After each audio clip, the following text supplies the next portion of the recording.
মঙ্গলবার অর্থাৎ আজ সকালে রাজগঞ্জ ব্লকের সুখানী গ্রাম পঞ্চায়েতের মহানপাড়া এলাকায় চা বাগানের মাঝে একটি বাঁশ ঝাড় থেকে বিশাল আকৃতির অজগর সাপ দেখতে পায় এলাকাবাসী। খবর দেওয়া হয় গ্রিন জলপাইগুড়ি স্বেচ্ছাসেবী সংস্থাকে।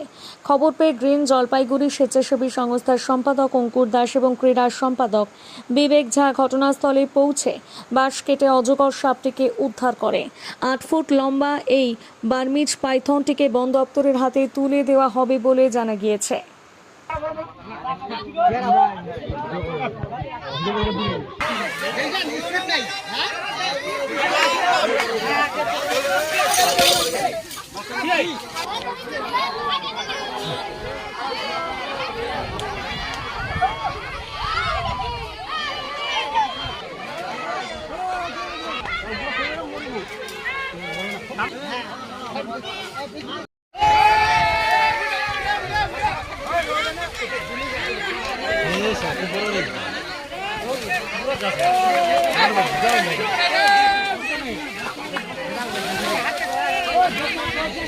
সরে যাও আচ্ছা আগান না।